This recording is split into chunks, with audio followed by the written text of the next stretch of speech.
I'd like to, of course, acknowledge the presence of the Honourable Minister for Local Government and Housing, Environment and Infrastructure and Transport, who's here with us, and of course the Honourable Member for Parliament, Honourable Nambuli Vo.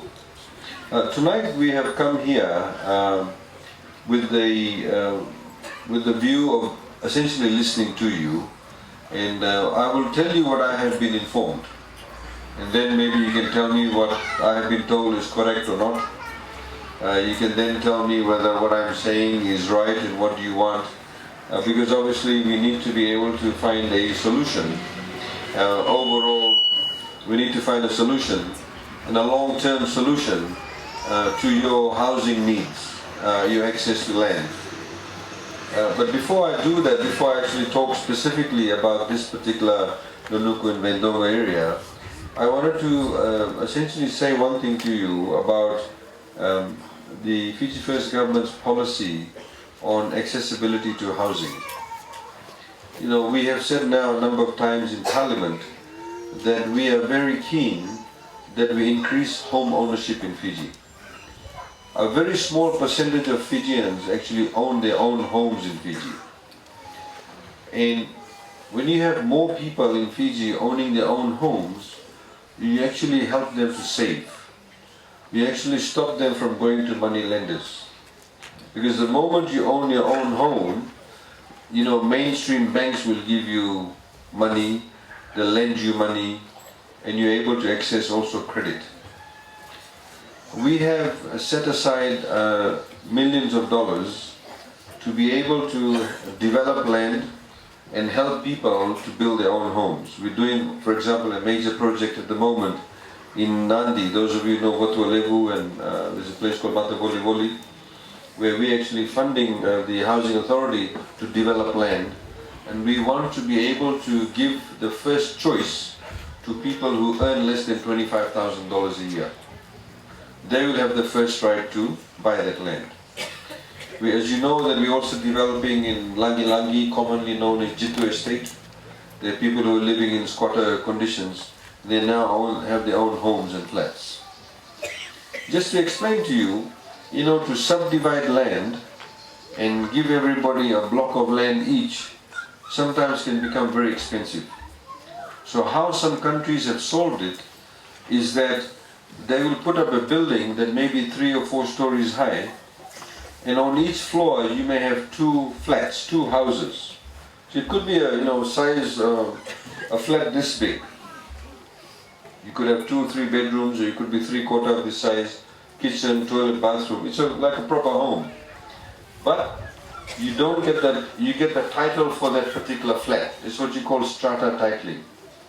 Now if we were to build individual homes like that, it's more expensive to do that as opposed to building a home that may be about this big from here down the other side and on 3 floors. So you have like about 6 homes in one building. And you have the title to each flat. So that's your own. And you can buy it, you can sell it. So it becomes cheaper. So what we are looking at is to have a 2-3 bedroom home, say the affordable cost of say $50,000-$60,000. Government as it is has already set aside $10 million.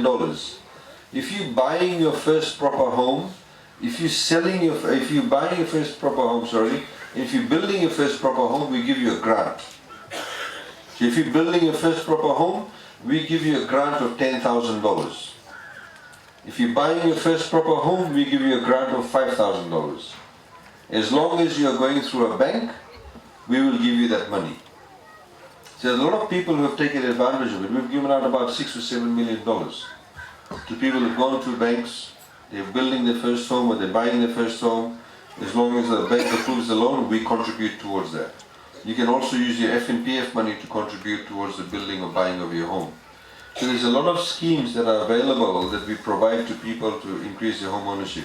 Because as government, we think that everybody needs to own their own home because it improves the quality of your life. You know, you don't want to live as a squatter and you don't have proper access to toilet, bathroom, water, electricity.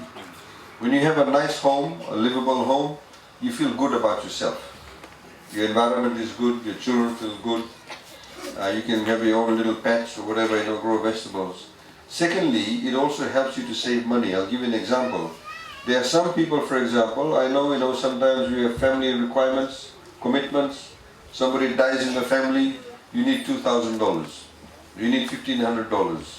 Or there's somebody's wedding, you need to give some money. The daughter's getting married, you need some money. So when you don't have your own home, you don't have any asset. Normally when you have your own home, you have an asset that's yours. You can go to the bank and say, look, I need to borrow some money. Here's my home, you can mortgage it. But when you don't have your own home, the banks don't give you money, so most people end up going to the money lenders. Some of you probably have gone to money lenders. Some of you may have debts with money lenders. And I have actually seen footage, when the ATM machines. If you go every Thursday, normally Thursday is payday. And when you go in the morning, you use your ATM card, the money is already in the account. The money gets transferred into your account at about 3 a.m. in the morning. That's when the banks do the transfer. And I've seen video footage at ANZ Suba, one of the banks I've seen the footage. Around about 4 a.m., a group of people get out. They have this many ATM cards, and they have a book number with everybody's PIN number. Some of you who may have gone to money lenders, you give them your ATM card, and you give them the PIN number. And then they take out the money and then you can queue up in the bank. We want to stop that. And the way to stop it is obviously to give people assets. So when Honorable Nambulivo brought this issue to us, I said we were very keen to find out what is happening. I will now tell you what I have been told. What I have been told is that the owners of the land, who are the Bhindi brothers, they want to develop the land. They want to set up an industrial area, commercial area, a residential area, and they want to do a marina, for boats and all of that. The land is about 55 acres? 52 acres. And it's freehold land, they are the owners. So they want to develop their land, but they also recognize the fact that there are people living on this land who are squatters. All of you who are living there. So from a legal perspective, you don't have a right over the land. That's why you are called squatter. A squatter is somebody who comes and squats in a place without the legal authority to do that. But also, they recognize the fact that many of you have been here for a very long period of time. In order for them to do the development, they will need you to move out from here. So they have offered an alternative site in Makoi. And for you to have your own block of land for free. Right? So you get your block of land, so you don't... Normally, for example, if I go to lease some land, or anywhere, or if it's Itauke land or Crown land, I have to pay the purchase price of the lease, then every year I need to pay the lease sum. So they are giving you that land for free, your block of land. You of course have to pay your yearly lease, whatever it is, could be $200-300, whatever it is you pay, to TLTV. Because the land that they have identified is Itauke land, but you get a 99-year lease.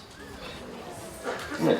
So, but what they want government to do, they want government to develop the land. So that land at the moment does not have a road, it does not have water, it does not have electricity. So they want government to develop that. So we don't expect you to move there if it does not have land, water, or does not have electricity or roads. So we want to obviously ensure that does not happen, that's our responsibility. But we think that Bhindi should share some of that cost. Because developing a site that's completely new with roads, water and electricity costs millions of dollars, literally. So that's what we have been told. And we've also been told that majority of you have agreed to do that. That there's 15 families who don't want to do it. But all of you have agreed to do that. From one perspective, it is a good deal in the sense that you'll get your own piece of land. So once you get the lease, you can go to Home Finance, you can go to Housing Authority, you can go to ANZ, Westpac, any of these banks, and you can borrow money from them as long as you have the ability to repay the loan.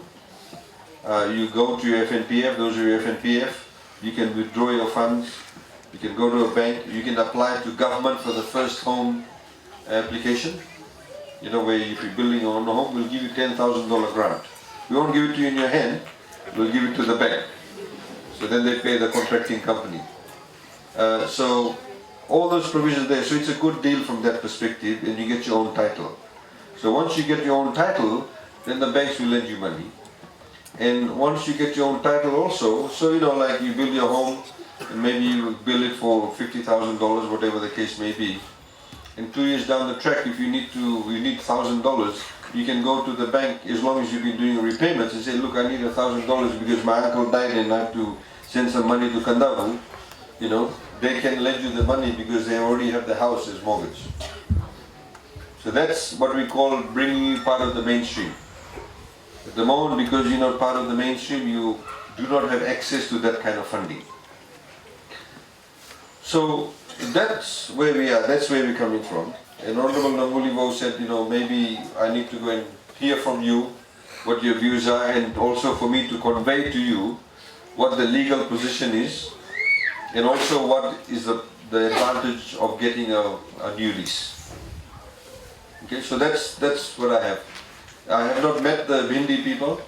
They have written letters to my office saying that they want to meet up with us to try and finalize how they want to carry out the development. I understand most of them live overseas, and they are willing to come down, I think in 2 weeks' time.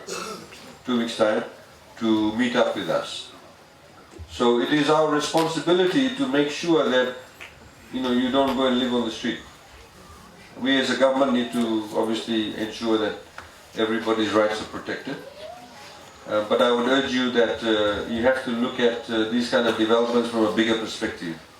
When they develop more land, subdivide it, when they make more land available for factories and marinas and what have you, it creates a lot of jobs. And at the moment, one of our key goals is to create more jobs. 70% of our population is below the age of 40. To all of you above the age of 40, you're the minority. All of us are in the minority. It's the younger population who are the ones who are 70% below 40. So we have to ensure that your children, your grandchildren, actually we create more opportunities for them, have more jobs. This is why we make, you know, we have got TELS. Some of you probably have your children who are going to university because of TELS, or getting free education. So we want to ease the burden on the general population. So our objective also is to try and create more and more jobs. So the more economic development we have, the more jobs we have.